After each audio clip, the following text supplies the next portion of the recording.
Cricket का chaos इस वक्त मचा हुआ है। बाबर आजम को ड्रॉप करने के साथ साथ फखर जमान का एक ट्वीट सामने आता है जो बहुत ज्यादा इंपॉर्टेंट है। उसकी टाइमिंग बहुत ज्यादा इंपॉर्टेंट है। उसमें जो उन्होंने लिखा है, जो विराट कोहली बाबर आजम का कंपैरिजन किया, वो बहुत इंपॉर्टेंट है।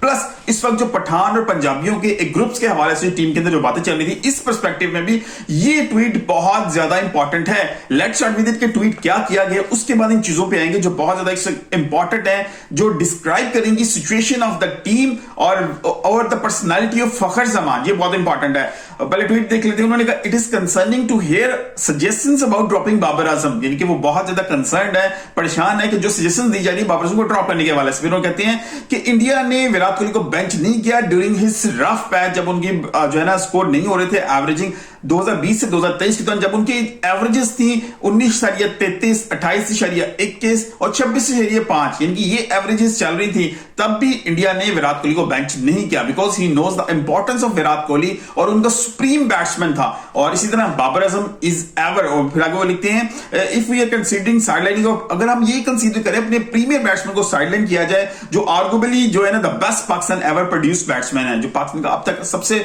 बेहतरीन प्रोड्यूस किया हुआ बैट्समैन है उसको, और it could send a deeply negative message to the team, यानी कि ये बड़ा नेगेटिव मैसेज देगा पूरी टीम को। अब एक चीज यहां पर नोट करने वाली है, फखर जमान का जो है इस वक्त किस में फॉल करते हैं, इनको कहां पर कंसीडर किया जाता है, किन खिलाड़ियों में शामिल है। ये उन खिलाड़ियों में इस वक्त शामिल है जिनको व्हाइट बॉल की कैप्टनसी के लिए कंसीडर किया जा रहा है, अलॉन्ग साइड सलमान लियागा, मोहम्मद रिजवान, मोहम्मद हारिस।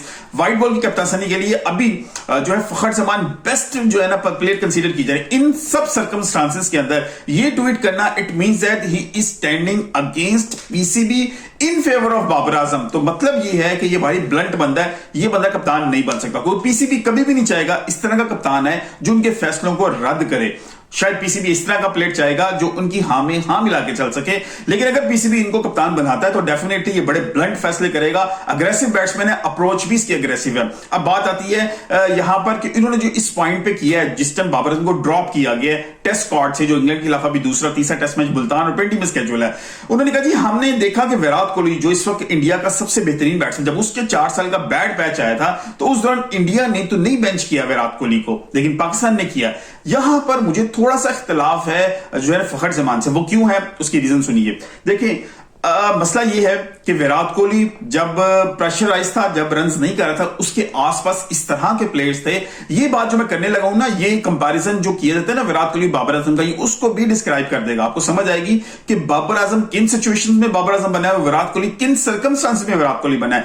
विराट कोहली और बाबर आजम के लिए प्रॉब्लम ये रही है कि विराट कोहली के राउंड अबाउट में इतने ग्रेट प्लेयर थे, मैच फिनिशर्स थे कि अगर वो खुद रन्स नहीं करता था ना तो साथ वाले इंडिया की डिफीट को कवर करते थे। मुझे याद है 2021 में जब पाकिस्तान ने इंडिया को हराया था तो उस वक्त बहुत ज्यादा तनकीद हुई थी। इंडिया उस टाइम कप्तान थे विराट कोहली, बहुत तनकीद हुई थी, उनकी कप्तानी भी उसके बाद चली गई, तो विराट कोहली पे बहुत तनकीद हुई, उनकी अपनी परफॉर्मेंसेस नहीं आ रही थी तो उस दौरान, लेकिन उसके आसपास इतने प्लेयर्स मौजूद थे कि जो उसकी इंडिया की हार को कवर करने वाले थे, या इंडिया का अगर मुश्किल सिचुएशन में आता था वो कवर होता था। अब बाबर आजम के साथ क्या मसला है, Babar Azam is the only player जो कंसिस्टेंटली परफॉर्म करता है। बाबर आजम के अलावा अगर निकालें तो आपके पास कोई मैच विनर नजर नहीं आता। आप T20 की बात करें, ओडीआई की बात करें, टेस्ट की बात करें, T20 में चले आप थोड़ा सा आर्गुबली कर सकते हैं बात को कि फखर जमान अच्छा खेल लेते हैं या मोहम्मद रिजवान खेल लेते हैं, वो कोई, लेकिन वो इतने कंसिस्टेंट नहीं है जितना बाबर आजम कंसिस्टेंट था। बाबर आजम की जो स्ट्राइक रेट को बात करते हैं 129 का स्ट्राइक रेट है, उसकी 50 के पास जो है ना एवरेज भी है।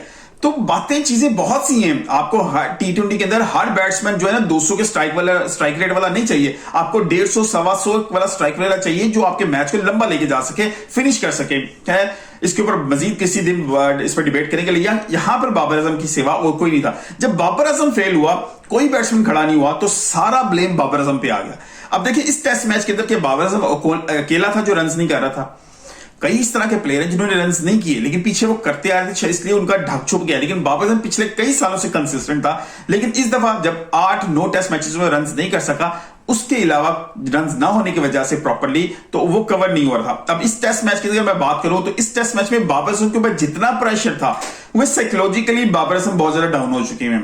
इंडिया में मसला ये था कि उनके आसपास बहुत अच्छे प्लेयर होने की वजह से वो साइकोलॉजिकल डाउन नहीं जाने दे रहे थे, वो उसको गैप्स दे रहे थे। उसने खुद विराट कोहली ने गैप लिया। बाबर आजम का मसला यहां पर यह है कि बाबर आजम जो है थोड़े से रिजिड है। अब वो कहते हैं, मुझे वो उनका बयान याद है कि मैं उन प्लेयर्स में शामिल नहीं हूं जो जिम्बाब्वे या न्यूजीलैंड सी टीम के खिलाफ मैच हो रही है और बाहर से बैठ के देखें, वो इन द ग्राउंड जाना चाह रही है। ये उनका एक बड़ा अजीब स्टेटमेंट थी जिसके बाद मैं सोच में पड़ गया था यार इस बंदे की मेंटालिटी रिजिड है। मोहम्मद वसीम भी इस बारे में कह चुके हैं, ये उनकी अपनी रिजिडनेस है कि हर चीज में आगे जाना, हर चीज में इन्वॉल्व होना। जब छोटी टीम में आई तब भी अपने इन्वॉल्व हुआ। उस वजह से मेरी अंडरस्टैंडिंग यह है कि बाबर आजम ने हर छोटी टीम के खिलाफ खेल के अपनी गेम खराब की है, अपनी मेंटली अप्रोच खराब कर दिया है। हर छोटी टीम के खिलाफ जब अगर आप आउट होते हैं तो आप एक नेगेटिव इंपैक्ट आता है, यार मैं छोटी टीम के एक छोटे बॉलर से इस तरह की शॉट में आउट हो गया। अगर छोटी टीम का छोटे बॉलर के सामने मैं 4 छिक्के या 3 छिक्के मुसलसल एक ओवर में नहीं मार सका तो मेरी बैटिंग कहां पर जा रही है। ये नेगेटिव इंपैक्ट बहुत बड़ा इंपैक्ट है। कोई इस चीज के बारे में बात नहीं कर रहा कि बाबर आजम हर छोटी टीम के खिलाफ जाके इन्होंने साइकोलॉजिकली अपने आप को डाउन कर लिया। देखिए अगर आप गली मोहल्ले की क्रिकेट की बात करें ना, जब बड़े लोग खेल रहे होते हैं ना, जब बड़ी टीम आती है तो तमाम सीनियर प्लेयर खेलते हैं, लेकिन जब कोई उसकी कंपैरेटिवली छोटी टीम अगेंस्ट आती है तो अब नए प्लेयरों को आगे लेके जाते हैं। सीनियर प्लेयर्स होते हैं वो खुद थोड़ा सा पीछे हो जाते हैं, एक आध जो है ना सीनियर खेल रहा होता है, तो उनकी जो मेंटल अप्रोच होती है ना वो बहुत इंपॉर्टेंट होती है। यहां पर बाबर आजम यहां पर मिस किए और यहां पर उन्होंने हर जगह खुद जाके खेलने से अपनी बैटिंग खराब की है। यहां पर अब जो फैसला किया गया, मैं यहां पर फखर जमान से बिल्कुल अग्री नहीं करता, क्योंकि यहां पर मेंटली बहुत ज्यादा डिस्टर्ब है बाबर आजम, इसलिए उनका यहां पर ड्रॉप का लफ्ज इस्तेमाल की जाने के बजाय, क्योंकि पूरे सोशल मीडिया में ड्रॉप का लफ्ज इस्तेमाल हो रहा है, लेकिन आकिब जवेद ने एक पॉइंट वहां पे दिया, हमने ड्रॉप नहीं किया, हमने रेस्ट दिया इन सब प्लेयर्स को। तो रेस्ट का वर्ड अगर प्रॉपर्ली इस्तेमाल किया जाए तो शायद फिर भी कहीं जो है ना समझ आने वाली बात है। लेकिन अभी बाबर आजम डेफिनेटली घर जाएं, सोचें समझें, चीजों को रीअसेस करें। इसमें गुस्सा होने वाली बात नहीं है, इसमें परेशान होने वाली बात नहीं है। आपकी सिचुएशन जो है ये आपकी बेहतरी के लिए, ये टीम की बेहतरी के लिए, पाकिस्तान की बेहतरी है। अब दूसरी बात पे आते हैं। यहां पर जो बात होती थी कि पठान और पंजाबी के ग्रुप्स बन चुके हैं टीम के अंदर, आप खुद नोट कीजिए, एक पठान खड़ा हुआ है। अब जिसकी बात की जा रही है वो पठान है और जिसके बारे में की जा रही है वो पंजाबी है। अब वो पठान खड़ा होकर पंजाबी की फेवर में बात कर रहा है, इसलिए जो एक इमेज क्रिएट की जा रहा था कि चंद सहाफियों की तरफ से सो कॉल्ड जो है ना चीजें डेवलप करने की कोशिश की थी कि ये पठानों का और पंजाबी को ग्रुप्स बन चुके हैं, तो उसको ब्रेक किया है। उसको ब्रेक होने के बाद जो है आप देखें कि एक पठान पंजाबी के हक में बात कर रहे हैं कि इसको ड्रॉप ना कीजिए, best batsman of ever produce by Pakistan. और वो जो कह रहे हैं वो खुद बहुत जबरदस्त बैट्समैन है जिसने 200 रन, पाकिस्तान से वाहिद प्लेयर जिसने 200 रन किए। तो अगर इस तरह की बात होती तो डेफिनेटली जो है ना फखर जमान कभी भी ना खड़े, तो क्योंकि अभी उनका ना बोलना उनकी अपनी फेवर में जा सकता था कि ओडी की कप्तानी, टी20 की कप्तानी उनको मिल सकती थी। इसलिए सेल्फलेस प्लेयर है, इसको ओडी और टी20 की कप्तानी जरूर दी जानी चाहिए, क्योंकि जो सेल्फिश प्लेयर होंगे वो डेफिनेटली टीम को बिल्ट नहीं होनी दोगे। बाबर आजम के हवाले से, सेल्फिश होने के हवाले से भी बात होती है। मैं कंप्लीट वीडियो बनाऊंगा जिससे बाबर आजम के हवाले से होगी कि पाकिस्तान क्रिकेट को यहां तक पहुंचाने में बाबर आजम का कितना हाथ है, कैसे बाबर आजम का हाथ है, अगर है तो कितना हाथ है। इसमें प्लस पॉइंट्स कहते हैं बाबर आजम की कप्तानी में और नेगेटिव पॉइंट्स कहते हैं। इन सब चीजों को एक अलग वीडियो के अंदर मैं पूरी तरह डिस्क्राइब करूंगा, आपको समझ आ जाएगी कि बाबर आजम जो है वो पाकिस्तान क्रिकेट से जो हैपन हुआ है वो अच्छा हुआ है, गलत हुआ है या 50-50 है, किन सिचुएशंस में हुआ है और कहां पर खड़ा हुआ है। लेकिन अभी आगे बली Fakhar Zaman stands in favour of Babar Azam. मिलते हैं अगली किसी वीडियो के साथ, अपना ख्याल रखिएगा। अल्लाह हाफिज।